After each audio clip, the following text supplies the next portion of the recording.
Om Namo Bhagavate Vasudevaya.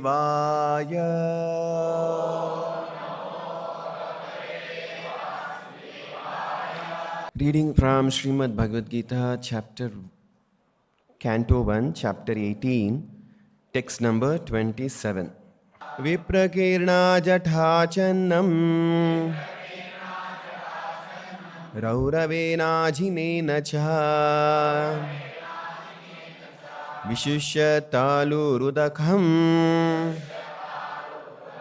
Tatha Bhutamaya Chatha. Translation and purport by His Divine Grace A.C. Bhaktivedanta Swami Srila Prabhupada.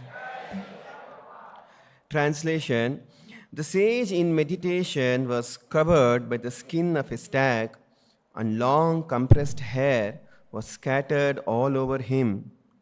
The king, whose palate was dry from thirst, asked him for water. Purport by Srila Prabhupada. The king, being thirsty, asked the sage for water. That such a great devotee and king asked for water from a sage absorbed in trance was certainly providential. Otherwise, there was no chance of such a unique happening.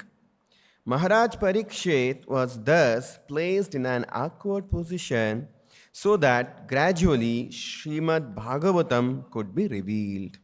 Thus ends the Bhaktivedanta purport. Hare Krishna. So, in today's verse, we're seeing how Maharaj Parikshit entered the hermitage of Sage Shamika. Sage Shamika Rishi, he was a practitioner of Ashtanga Yoga. He was practicing this Dhyana Yoga or Ashtanga Yoga.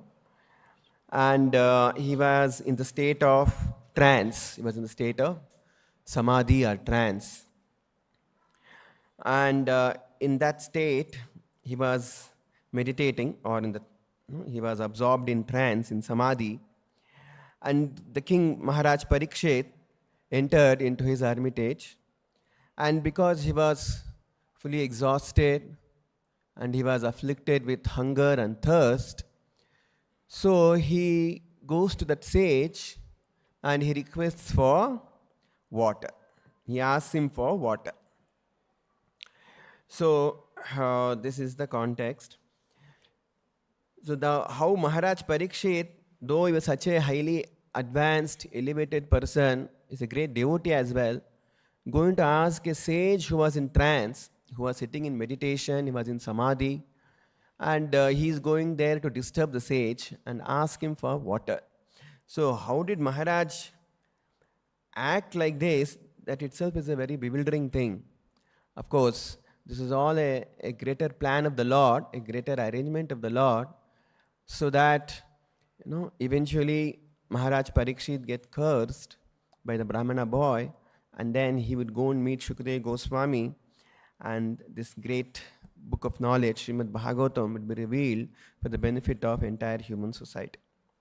So this is the context. So here, what is most important thing mentioned here is about trance or Samadhi, state of Samadhi, where the sage Shamika had attained that stage of Samadhi. So, like recently, we all celebrated International Yoga Day, isn't it?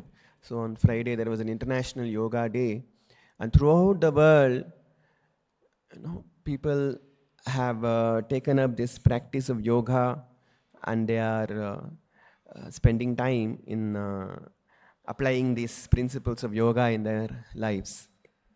But actually, what is going on in the name of yoga is only just some exercises, some kind of physical exercises. The actual purpose of yoga is what? The Ashtanga Yoga, it involves 8 steps, beginning with Yama, and then Niyama, then Pranayama, Pratyahara, and then Asana, then Dhyana, Dharana, and Samadhi. So any yoga practice should culminate in this Samadhi. So that is the perfection of yoga. So yoga should not be just limited to few exercises or asanas. So that is not the actual principle or the actual purpose behind yoga practice. But of course, in the modern days, people have taken only few aspects of yoga practice. They have selected only few exercises, some asanas, just to keep their body fit, to keep their physical fitness and to increase their health and to reduce body weight, to reduce obesity. Just for these reasons, nowadays yogasanas are practiced. But actually, the real purpose of yoga practice is they should go further beyond asanas and they should attain the stage of dhyana, dharana, and samadhi. Samadhi means, wherein one has transcended his bodily conception of life. This bodily conception means currently our perception of about our own self is what? We perceive ourselves as this body, isn't it? So majority of the people think that our identity, our self as this body. But the spiritual knowledge or the yoga practice enables one to transcend this bodily conception of life. One should rise above this matter, this physical body, and above the senses. And there are subtle senses. Beyond this gross senses, there are subtle senses. And beyond the subtle senses, there is mind. And beyond the mind, there is intelligence. And beyond the intelligence is the soul. So this has been explained by Lord Krishna also, that indriyani paranahur indriyebhya param manaha manasastu parabuddhe yo buddhe paratastu yaha. So he says that beyond matter there is, this inert matter, it is lifeless, unconscious. So this matter is lifeless, inert. So superior to matter is our senses, the working senses, our karmendriyas and jnanendriyas, because they can enact so many functions, isn't it? Our karmendriyas are able to act. They can perform many functions. That's why these senses are superior to this dead matter. It's like a table or a chair or any wood. So they are superior to dead matter. And then even higher than these senses are manasa. Manasastu indriyani paranahur indriyebhya paraha mana. So beyond indriyas is the mind. Because mind controls the senses. Mind dictates all the senses.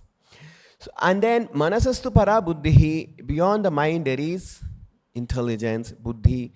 Buddhi controls both mind and senses.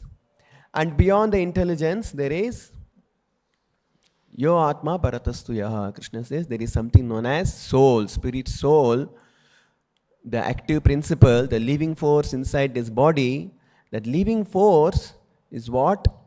Moving this body.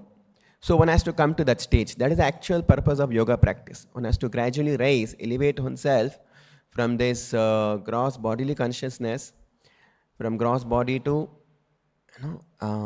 subtle senses. There are subtle sukshma indriyas are there. Just like we have these gross senses, what we can see. But there is also sukshma indriyas. Sukshma indriyas means like which we cannot see. That can understand when we are dreaming. It's like when we go to sleep. When we are asleep, we are dreaming, isn't it? When we dream, we enter into a dream world, and there also, we imagine that I have entered into a nice 7-star, 5-star hotel, and then I'm eating so many varieties of food, or I'm doing so many things. So in dream also we experience eating, we experience, moving around, we experience wearing some different type of a dress, going around in some big vehicles.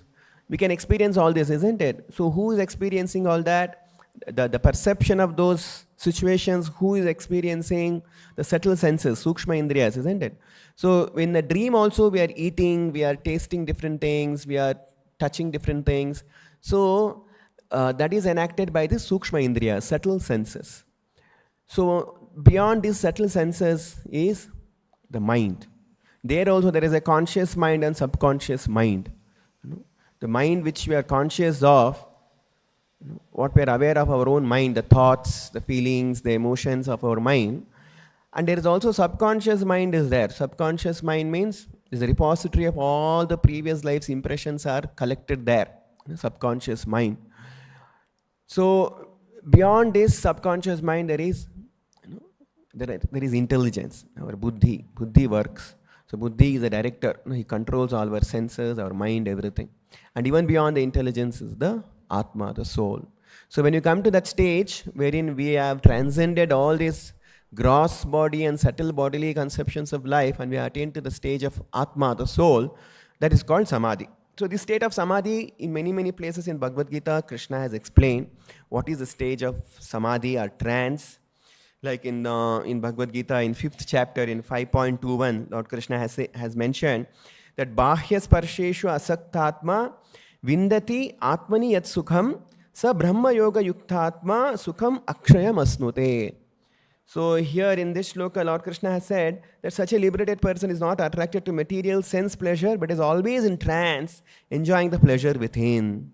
So someone who has come to the stage of Samadhi, he is Bahya Sparsheshu Asaktatma. He is uninterested in this Bahya Sparsha, in this external sense perceptions. And Vindati Atmani Yat Sukham, he is interested in Atmani Sukham. He has understood his real self, his real identity as Atma, and is enjoying pleasure within. That is the stage of Samadhi. In another place in Bhagavad Gita 8.12, 8th chapter also, Krishna mentions that Sarvadvarani Samyamya Mano Hrudi Nirudhyacha Murdni Adhyatmaham Pranam Astita Yoga Dharanam. Sarvadvarani Samyamya. Yogic situation is that of detachment from all sensuous engagements, closing all the doors of the senses and fixing the mind and the heart and the life air at the top of the head. One establishes himself in yoga. So this is the stage of Samadhi or trance, at the highest stage of dhyana. Ashtanga yoga, there are eightfold yoga steps are there. So the highest level is Samadhi.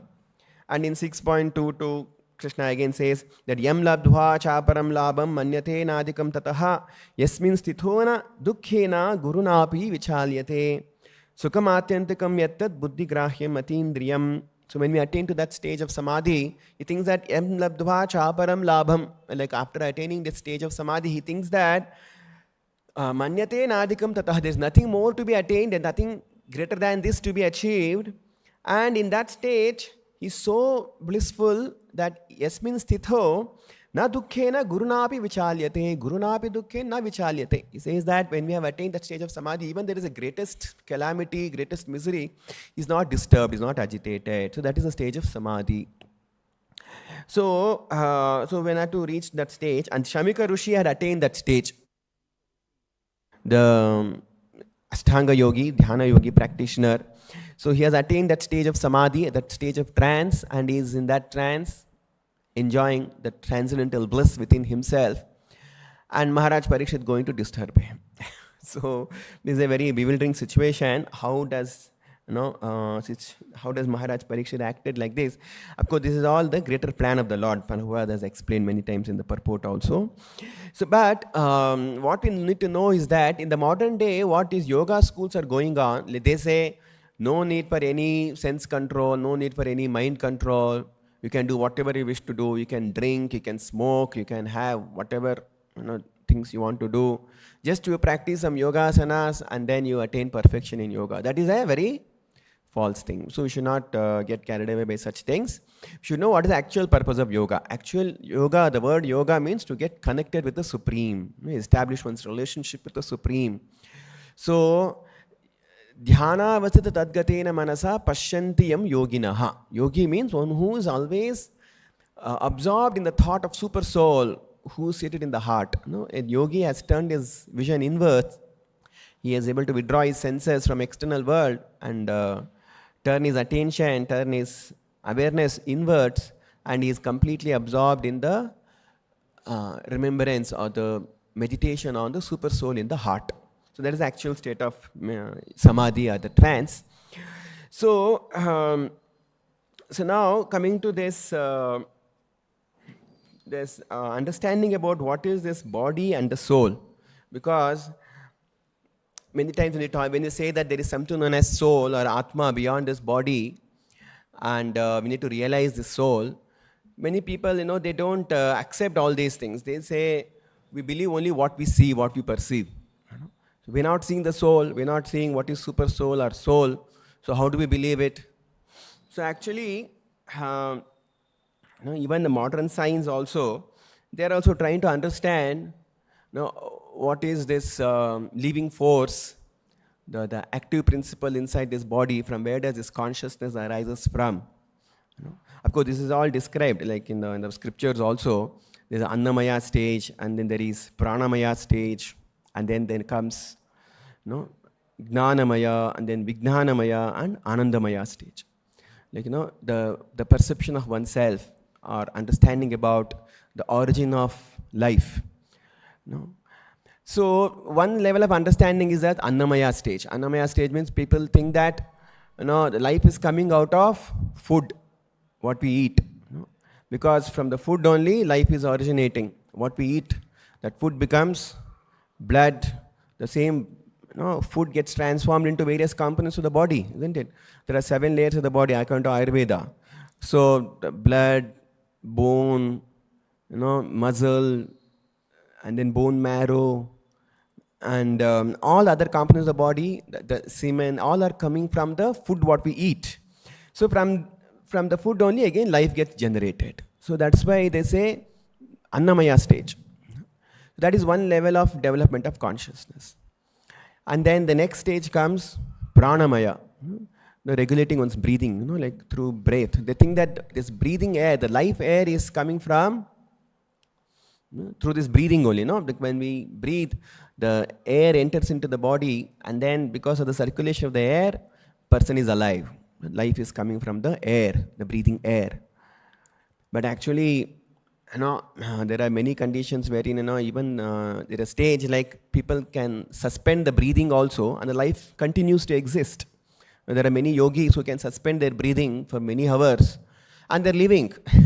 That shows that life is beyond the air, isn't it? So then comes Annamaya, then Pranamaya, then comes Gnanamaya or Manomaya. Both are same. Many times they use Manomaya or Gnanamaya. They say that, no, actually the life is coming from, the mind actually. The mind, our mind is working. So because of the working of the mind, life is existing. So that is called, other Gnanamaya, or people, there are mental speculators who cultivate knowledge. There are Jnanis who are very good in controlling the senses because they are hovering on a mental platform. And they say it's all about mind and cultivation of knowledge. So, but again, mind is a source of life. Nobody accepts it because, again, mind, there are so many people who are mentally retarded people are there.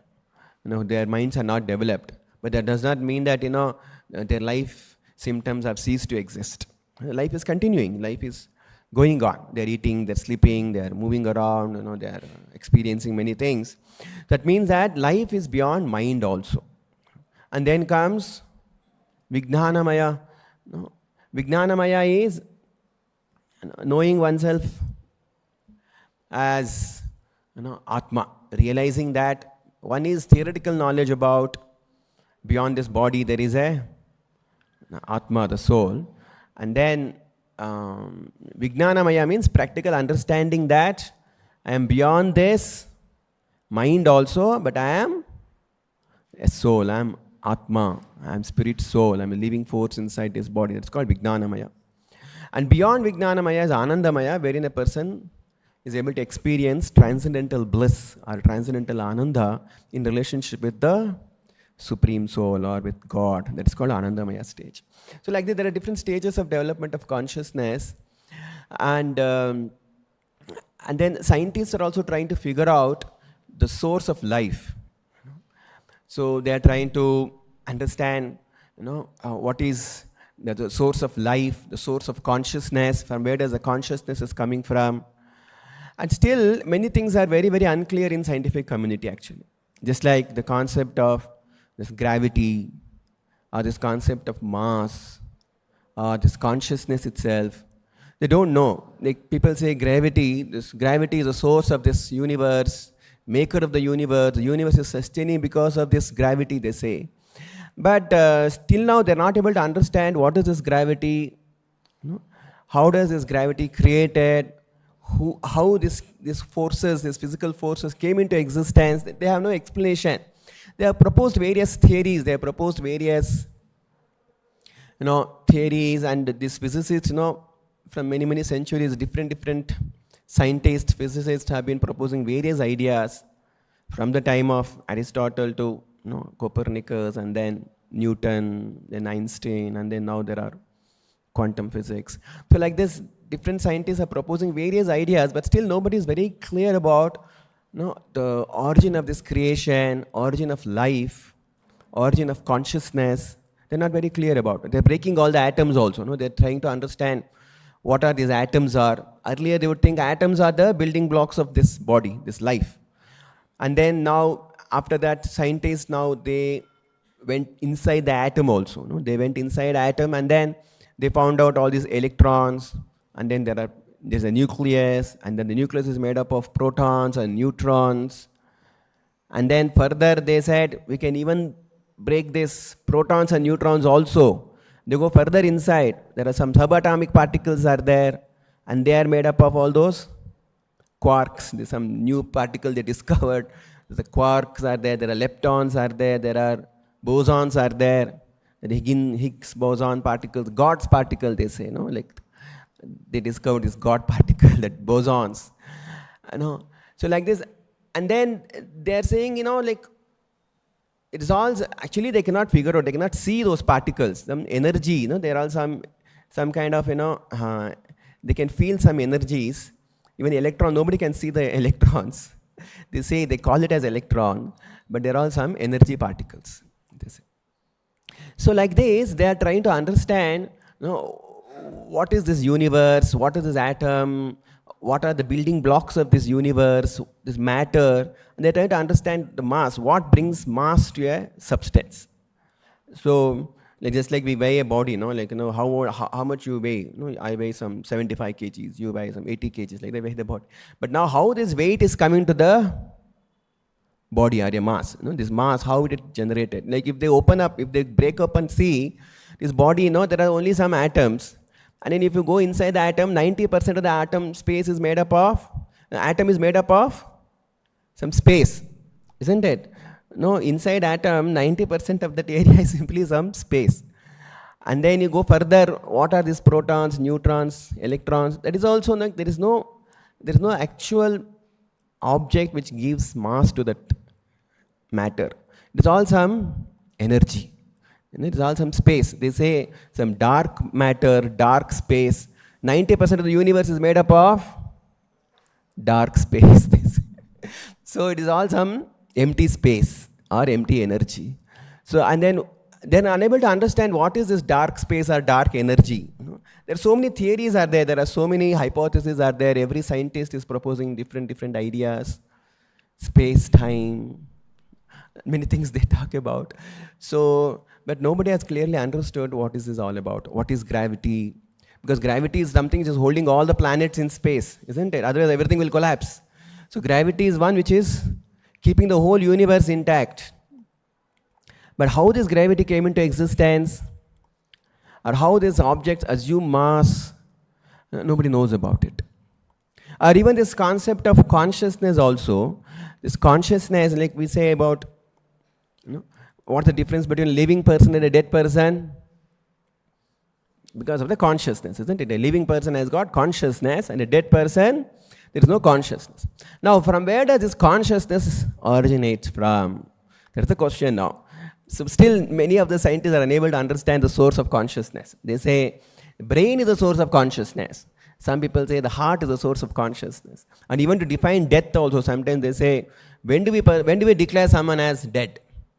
If the heart stops functioning, then we should say he is dead. Or if the brain stops functioning, we should say he is dead. The brain death or heart death.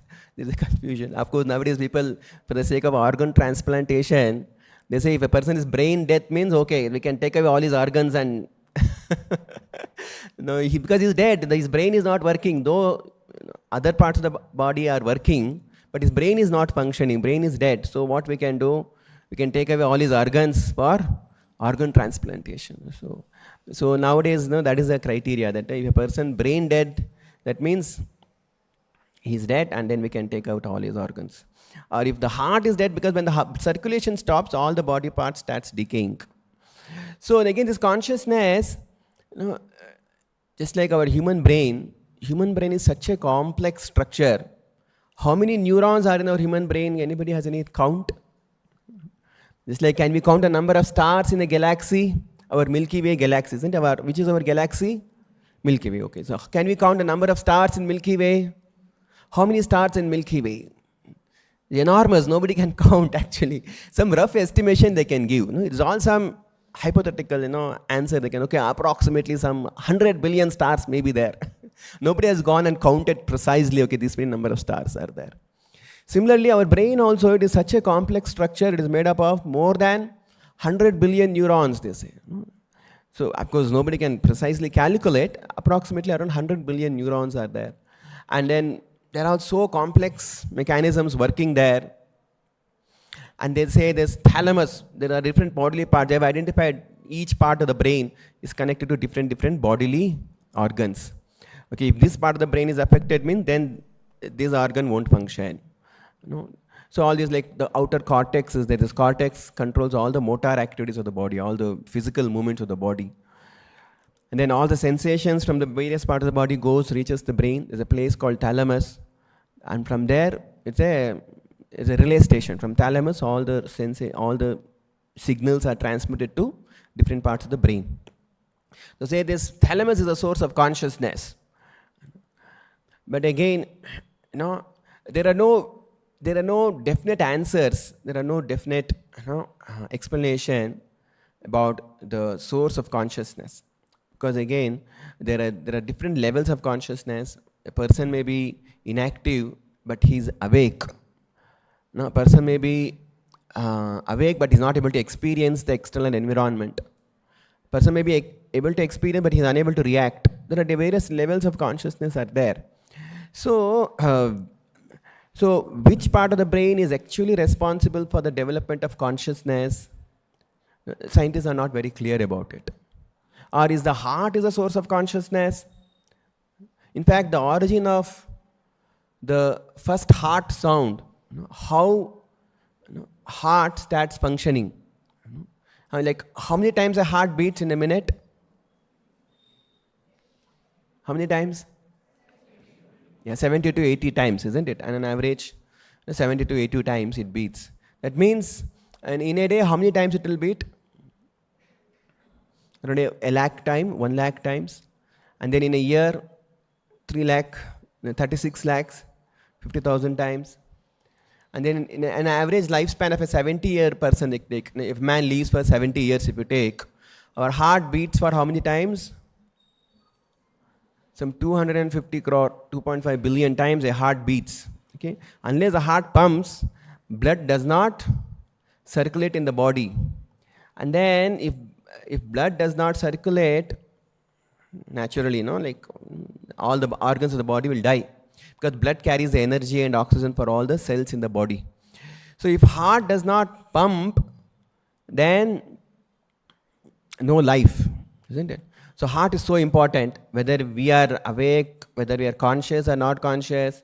I mean to say, whether we are alert of our heart's functioning or not, whether we are sleeping or we are moving around, we are busy in our work, but heart is always working.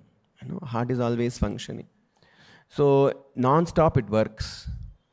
Otherwise, immediate death, isn't it? So now, like even now, though more medical science and all these embryologists and all are working to understand the development of this body and all. So how does this origin of first heartbeat takes place in the growing fetus, in the mother's womb? The fetus is there, there's a baby growing inside the mother's womb. The first heartbeat in the fetus, who triggers it? Because once it starts beating, it has to beat all throughout the life. It has to keep functioning non-stop. It has to function. The triggering of the first heartbeat in the fetus, nobody is able to understand how it happens. A mystery. It spontaneously, the cardiac muscles in the fetus, in the mother's womb, they start beating, start pumping. Of course, they say there is a sinoatrial node, there is SA node, sinoatrial node, there are atrioventricular nodes, AV node is there, SA node is there, there are pacemakers, which triggers all these electrical impulses in the heart muscles so that it can function. But again, these nodes, these pacemakers, who activated them first? In the mother's womb, there's a fetus. Now, how that at the 6th week, according to them, 6th week, the first heart sound originates. So in the 6th week of pregnancy, the heart has to start functioning. What triggers the beating of the heart muscles? This node, this pacemaker, sinoatrial node, so that heart starts beating and then it functions non-stop throughout a person's lifetime. So they are trying to figure out what triggers the first heart sound, how it happens, but there is no definite answers are not there. There are so many theories are there. So like this, like scientists are trying to figure out, the scientists are trying to understand, the origin of consciousness, origin of life, but still there is no definite answers in them. But our Shastras, our scriptures, Lord Krishna himself in Bhagavad Gita, Krishna has spoken so much about Atma, so much about soul, about consciousness. From where does this consciousness come from? Prabhupada has said many times, the consciousness is coming from the soul, isn't it? The consciousness is a symptom of the soul. As long as the soul is inside the body, we are conscious, isn't it? Consciousness spread throughout the body. Just like there's a bulb here, the light coming from the bulb has spread throughout the hall, isn't it? Similarly, because there's a soul inside, from the soul, the consciousness is coming and it is spread throughout the body, isn't it? So the source of consciousness is Atma, the soul. So this has been explained by Krishna many thousands of years back itself. In our Vedic scriptures, is already known. So we should accept what Lord Krishna has presented than going by the so-called speculations of these scientists, isn't it? They are trying to, this is experimental knowledge. Experimental knowledge means what? It is Arohana and Avarohana Marga. Ascending process and descending process. Arohana Marga means what? Ascending means experimental knowledge. We try to figure out ourselves through our experience, through our own perceptions, through our own realization, try to understand this world, this universe, the source of life, source of consciousness. We're trying to understand. But that is very imperfect. Our senses are imperfect and we are very, very teeny. Just like if you tell an ant, say in the corner of a room there must be some ants. If you tell an ant, that there is a human society existing, and in the human society people are very advanced in science and technology, they fly in aeroplanes, they have mobile phones, they can talk to a person who is thousands of miles away, all these things to an ant. If all the ants come together and they meet, they have a conference and they are discussing about their own ant society, and somebody talks about human society, the presence of human society, then ant can understand, the ants can believe that. Some of the ants say, no, you're all some stories you're telling. There are no human beings. There is nothing like, human society existing. We are the most advanced beings actually. Ants may say like that, no, we are the ant world, The ants are living in their own ant world and they think, we are the most advanced life forms in this universe. There are no human beings like that, they say. So same way, if we human beings, if we all come together and assemble and then they say some conference, scientific conference is going on. We say, we human beings are the most advanced beings. There are nothing beyond us. There are no greater intelligent beings than human beings in this universe. Then all the devatas in the higher planetary system, they'll be laughing at us. There are demigods, there are devatas, there are siddhas, yakshas, there are, Vidyadharas, Charanas, Devatas, Upadevatas. There are many other higher beings than human beings in this planet. They are more advanced, more elevated than us. So now they will be thinking about us like, for them we are like some ants actually. We are very, very teeny beings. So we should know that this universe is very vast. This universe is gigantic. It's enormous, vast. And our senses, our knowledge acquiring senses, these telescopes cannot reach the threshold of the universe. Not possible. Because the universe is very, very huge. The creation is very huge. So we should understand our limitations. We should understand the defects of this Arohana Marga, this ascending process, and submit to a self-realized soul. And we should surrender to Shastra, scriptures. We should surrender to Supreme Lord and to the representative of the Supreme Lord and receive knowledge from them. That's the best way to acquire knowledge. Otherwise, trying to figure out things on our own, it is impossible.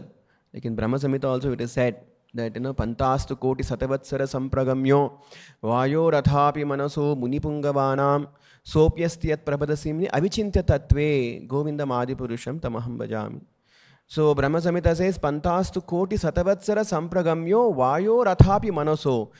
So it is saying, like Lord Brahma is saying, if there are some great scientists who can manufacture a spaceship which can travel at the speed of manoso, atva at the speed of air, so you can travel at this speed and then travel all over the universe and trying to understand what is this dark matter, dark space, what are these black holes, what are the stars, galaxies, so many things you can try to understand. But still, avichintya tattve, you will not be able to realize the truth because our spaceships cannot reach the limit of this universe, because the universe is unlimited, and we will not be able to realize, we will not be able to figure out the truth behind this creation. We will not be able to understand the truth, the real substance behind this creation. So that's the reason it is said that one should surrender to Supreme Lord or to the representative of the Supreme Lord and receive knowledge from them. So then we can understand all this concept of soul, what is Atma, what is Samadhi, what is the stage of trance, how do we transcend this bodily concept of life, how do we rise above this bodily concept, gross body, subtle body, sukshma sharira, mana, buddhi, ahankara, and come to the stage of soul, Atma. Because the Atma is the source of this life actually. The life comes from Atma, the soul. And again, Atma is part and parcel of Krishna. Every soul, every living entity is coming from whom? Coming from God, Krishna, the Supreme Lord.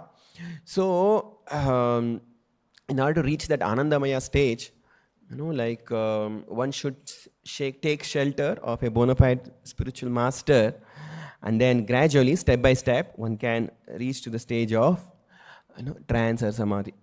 So one can understand this knowledge about soul beyond this body, what is super soul, our relationship with the super soul. All this can be realized with the guidance of a bona fide spiritual master, a representative of Krishna. Then it is possible. So, and about this mystic yoga also, because in today's verse there's a discussion about mystic yoga. So this mystic yoga is also aimed towards this end, like there is Ashtanga yoga or mystic yoga, like Samika Rishi is practicing mystic yoga. So through this mystic yoga, the goal is that Patanjali yoga system, he also talks about this transcendental pleasure. In Samadhi there is a transcendental pleasure. So of course, this mystic yoga, Ashtanga yoga is very difficult to be practiced in this age. The modern age, it is all very, very impractical. Nobody is able to follow those preliminary steps also. Yama, Niyama also, we cannot practice. Sense control, mind control. And then comes Yama, Niyama, Pratyahara, then Pranayama, then Dhyana, Dharana, Samadhi, like that. So one should withdraw the senses from sense objects. One should detach oneself from all the external engagements, and then practice asanas, and then get into samadhi, like that. So but again, many times these yogis, they misunderstand the actual purpose of yoga, and they get misled by these yogic powers, siddhis. There are many yogis who do like that. They go away to Himalayan mountains and they come back after 10 years and 15 years and they have attained certain yogic siddhis. And then, they come and display these siddhis in the society and people start appreciating them.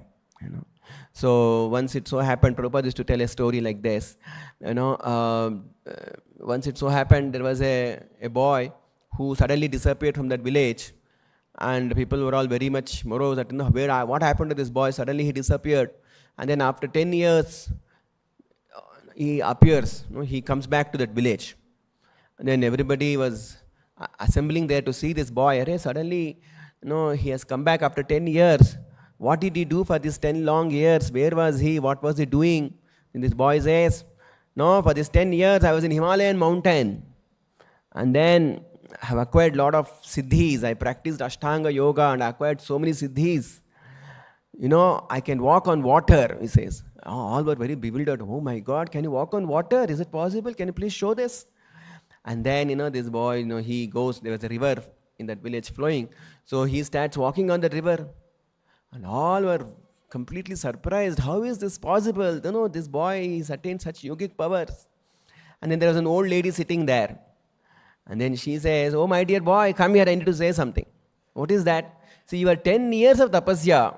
You are 10 years of austerity. You went away and then you were practicing tapasya or this yoga practice in this Himalayan mountains. And now, your 10 years of austerity is just equivalent to 2 paisa. It's worth just 2 paisa, she says. Why? Why? Because, if I pay 2 paisa to this boatman, he will easily carry me to the other side of the river. So, why I should, take so much of trouble, going, staying in a mountain and practicing, Ashtanga yoga for 10 years just to learn this simple skill? So so then he was little embarrassed by that. So because all these yogis, Ashtanga yogis, so much trouble they undertake and they forget the actual purpose. The actual purpose is what? To attain Samadhi, trance, to realize God, to realize one's relationship with God, to come to that stage of trance, Samadhi. But they get carried away by these yogic siddhis and they miss out this real purpose.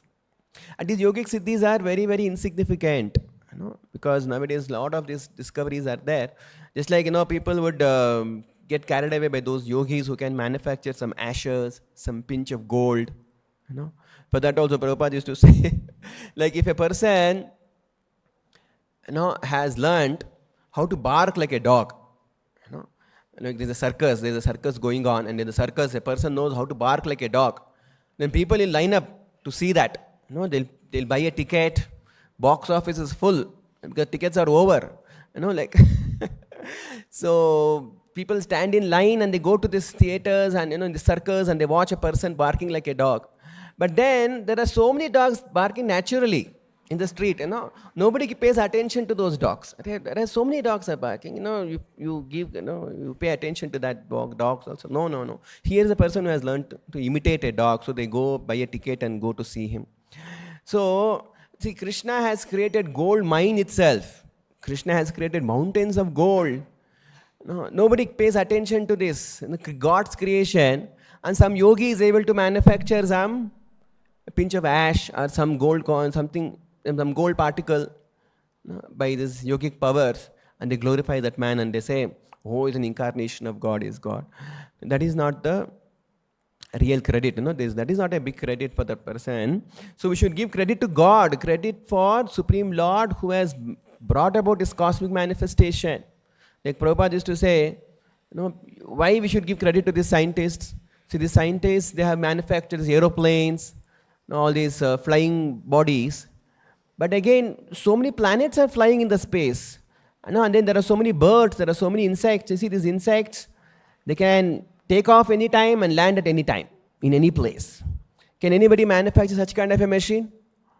Can any scientist or any manufacturer of aeroplanes, can they manufacture an aeroplane which can take off from anywhere? Why you want a runaway? There is a runway is required, aeroplanes to, and then it should take off. And it has to land somewhere. No, it cannot land anywhere. You have to come back to airport only and land. But these insects, the birds, there are so many creatures like that. They can take off from any point, anywhere, and then they can land anytime. So that is God's creation. God is so great. He's so intelligent. He can create such kind of aeroplanes, mini aeroplanes, big aeroplanes, and so many planets are floating in the space. So God can do all this. So actual credit should be given to Krishna, to God. So not for all these imitation. We're all just imitating what God has already made.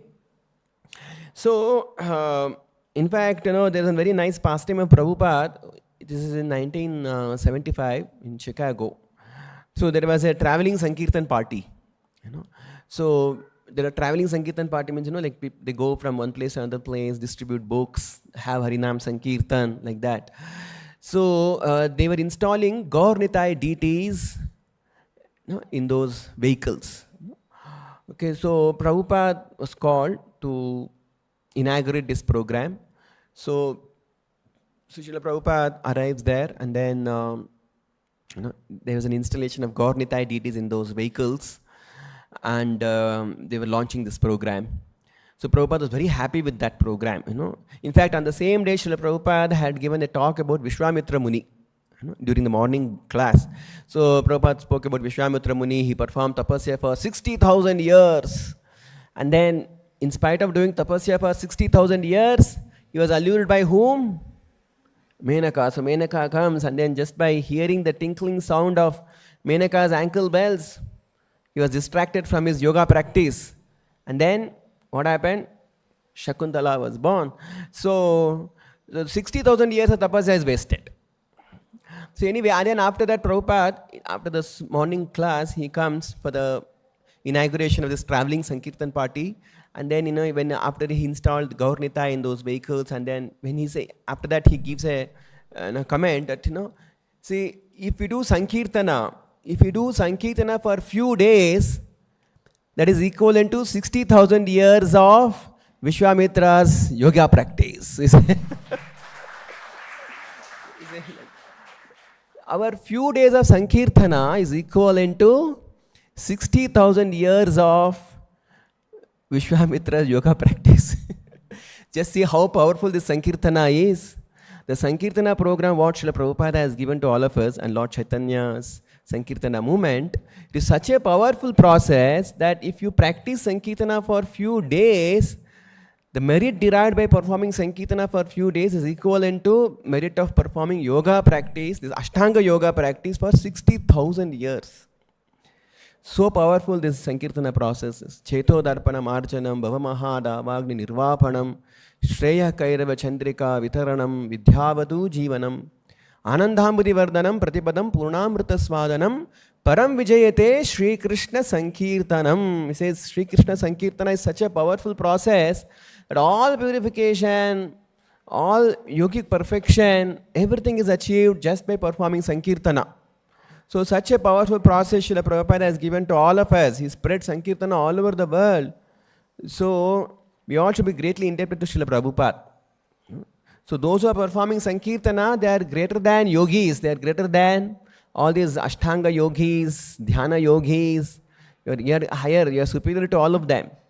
Those who are chanting Hare Krishna Maha Mantra and performing Sankirtana. So, of course, this is also stated by in Bhagavad Gita. Lord Krishna also has said this.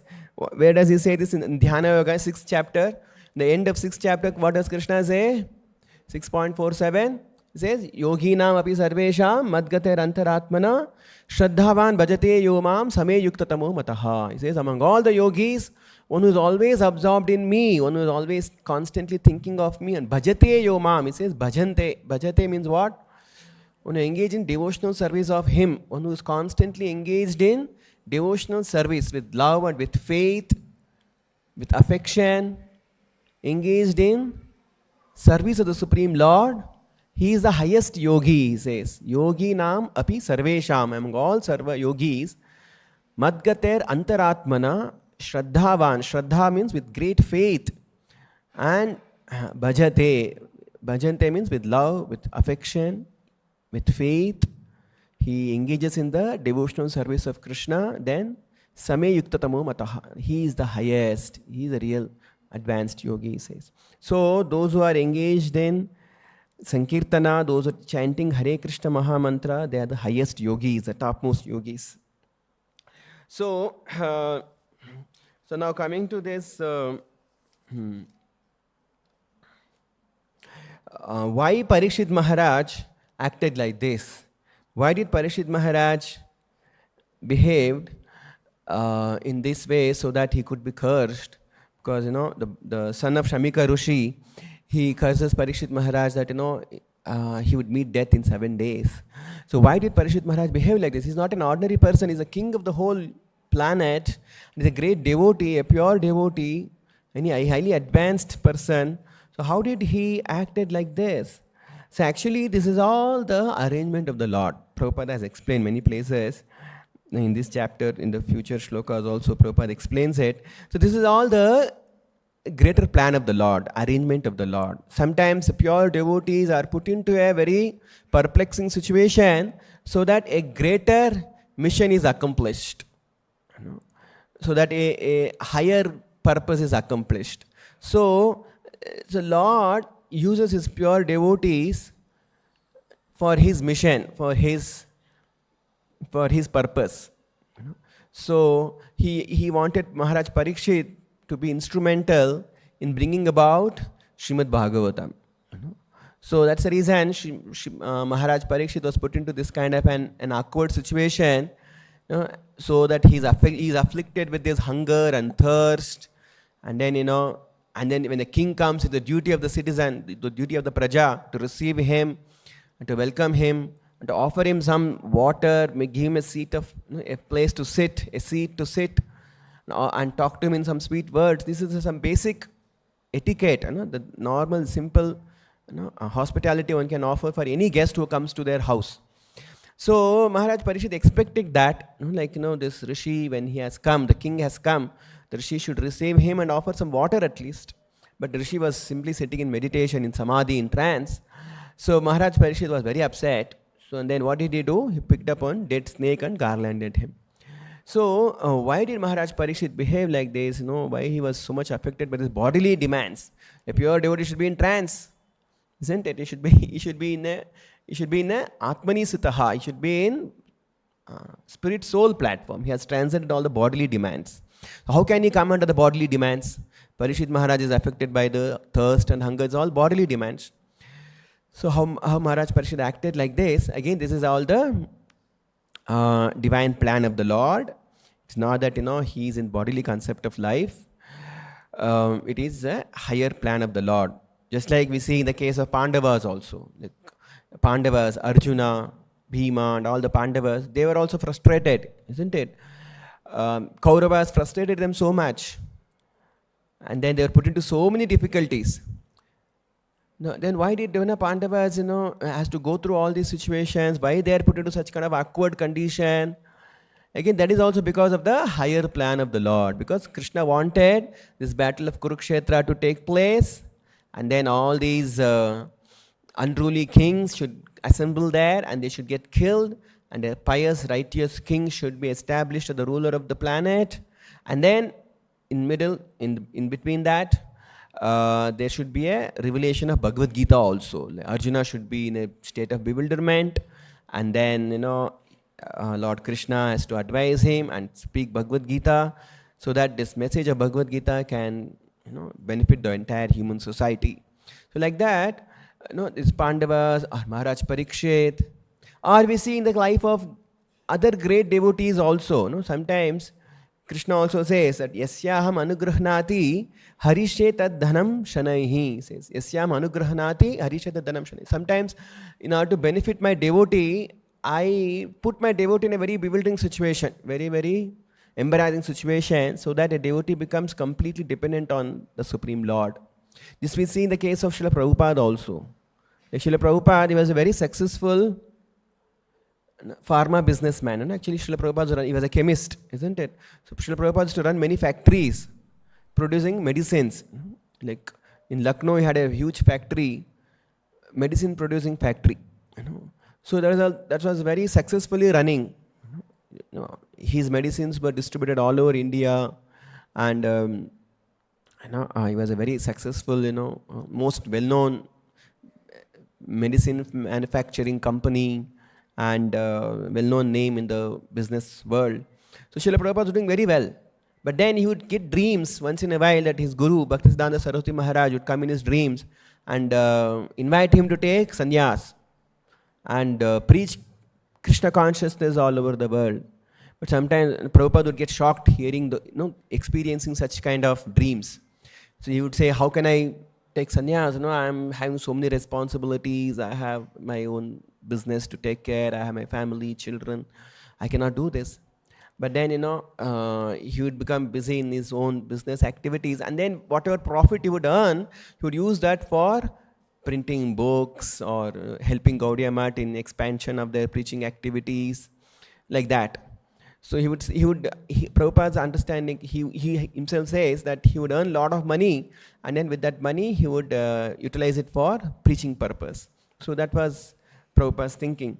But then in 1948, all of a sudden, his business started suffering losses.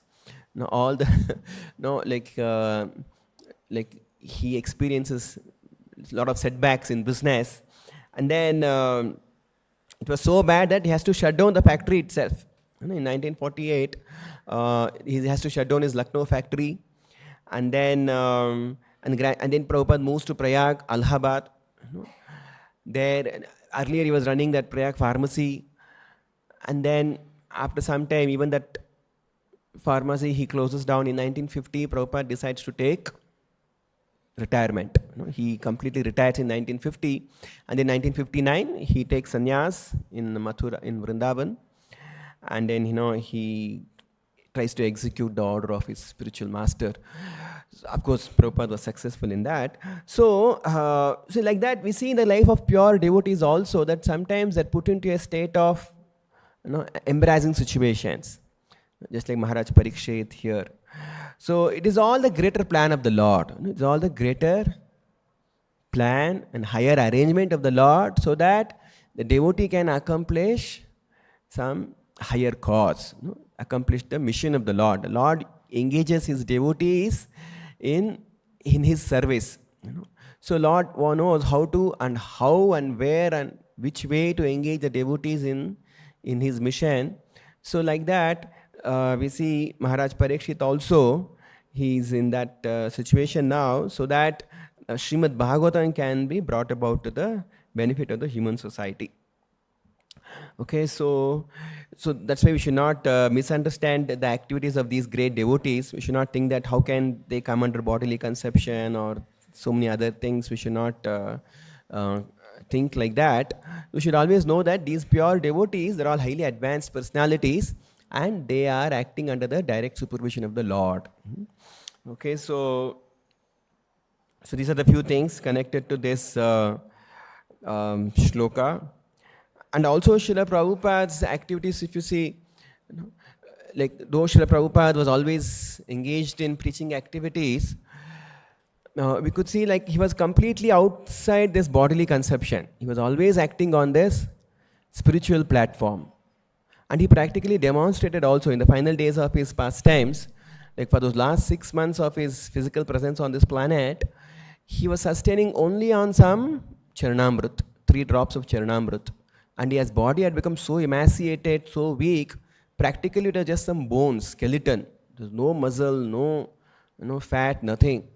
And then all the doctors would get bewildered, how can a person live in this state? Because when the bones are completely pressing on the nerves, they experience excruciating pain. But Srila Prabhupada is completely unaffected by all this, and his consciousness is fully clear. He's translating Bhagavatam, he's giving lectures, he's giving discourses. How is this possible? Because he has transcended his bodily conception of life. He is on a completely spiritual platform. That's called Samadhi or trance. Prabhupada's in trance, state of trance. He was there. He was always in trance. And then they come into this world, they enact the Lord's purpose, but in their consciousness, in their heart, they're always connected with the Supreme Lord. They never forget their relationship with the Supreme Lord.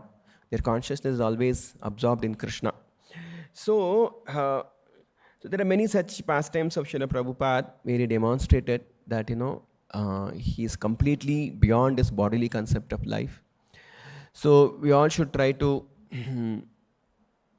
rise to that stage. Should, at least if you follow those instructions of Srila Prabhupada, if we try to follow whatever Srila Prabhupada has asked us to do, gradually, one day, eventually, we can reach that stage of consciousness wherein we have transcended fully this bodily identity, and we have realized our nature as soul, Atma, and our relationship with the Supreme Lord, and our constitutional position as Jivera Swarupa Hoy, Krishnera Nitya Das. No, we are all eternal servants of Krishna and we are supposed to be engaged in devotional service of Krishna. Okay, so we'll stop here. Are there any questions, any doubts?